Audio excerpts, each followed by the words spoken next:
53 മത്സര വിഭാഗങ്ങളിൽ 100 കണക്കിന് മത്സരാർത്ഥികളാണ് കലോത്സവത്തിൻ്റെ രണ്ടാം ദിവസം 19 വേദികളിലായി അണിനിരന്നത്. ആറ്റിങ്ങൽ ബോയ്സ് ഹൈ സെക്കൻഡറി സ്കൂളിലെ കുട്ടികളാണ് ഇവിടെ നിൽക്കുന്നത്. അവരാണ് നമുക്ക് ദഫ്മുട്ടിന് സെക്കൻഡ് പ്രൈസ് കിട്ടിയിരിക്കുന്നത്. അവരുടെ ആ കഴിവ് നമ്മുടെ കൗമുദി ടി-വിയിലെ നമ്മുടെ പ്രിയ പ്രേക്ഷകർക്ക് വേണ്ടി അവർ അവതരിപ്പിക്കും.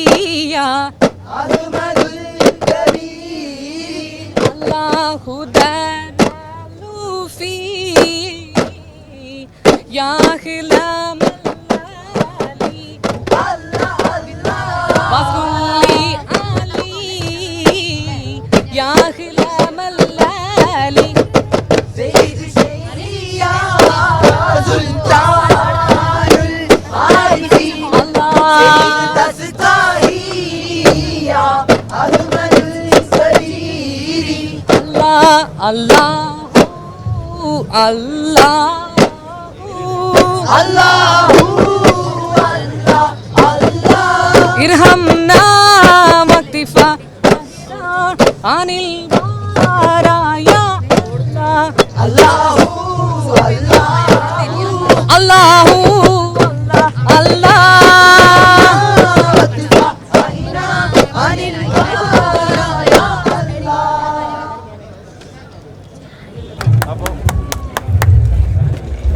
വളരെ നല്ല ഒരു കലാരൂപമാണ് നമുക്ക് വേണ്ടി അവർ സമർപ്പിച്ചത്. ഈ വർഷം ഇനി അങ്ങോട്ട് ഇവർക്കൊക്കെ ഒരുപാട് നേട്ടങ്ങൾ ഉണ്ടാകുന്ന കൗമുദി ടി-വിക്ക് വേണ്ടി കൗമുദി ടി-വിയുടെ പ്രേക്ഷകരുടെ പേരിൽ ഞാൻ ഇവർക്ക് നന്ദി പറയുന്നു, ആശംസിക്കുന്നു. ഒരുപാട് കലാകാരന്മാരെ നമുക്ക് നേടിത്തന്നതാണ് ഈ കലോത്സവങ്ങൾ. നമ്മുടെ പ്രിയപ്പെട്ട പത്മശ്രീ ഡോക്ടർ KJ യേശുദാസ് ഉൾപ്പെടെയുള്ള മഹാരഥന്മാർ വന്നത് ഈ കലോത്സവങ്ങളിലൂടെയാണ്. അപ്പോൾ 56ാമത് സ്കൂൾ കലോത്സവം ഇവിടെ നമ്മുടെ അനന്തപുരിയിൽ തകർത്ത് വാരിക്കൊണ്ടിരിക്കുന്നു. നമുക്ക് കൂടുതൽ കാഴ്ചകളിലേക്ക് പോകാം. പഞ്ചവാദ്യത്തിന് A ഗ്രേഡ് കിട്ടിയ മിടുക്കികളാണ് നമുക്കൊപ്പം നിൽക്കുന്നത്. സ്കൂൾ ഏതാണ്? എവിടെയാ? കണ്ണൂരിൽ നിന്ന് വന്ന മിടുക്കികളാണ്. അപ്പോൾ അവരുടെ ഈ വലിയ കഴിവ് എന്തായാലും അസാധ്യമായ ഒരു കഴിവാണിത്. അത് നമ്മുടെ കൗമുദി പ്രേക്ഷകർക്ക് വേണ്ടിയിട്ട് വീണ്ടും കാണിക്കുന്നു. റെഡി?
മേളയുടെ രണ്ടാം ദിനം ആയപ്പോൾ പാലക്കാട്, കോട്ടയം, കോഴിക്കോട്, മലപ്പുറം, കണ്ണൂർ എന്നീ ജില്ലകളാണ് പോയിന്റ് നിലയിൽ മുന്നേറിക്കൊണ്ടിരിക്കുന്നത്.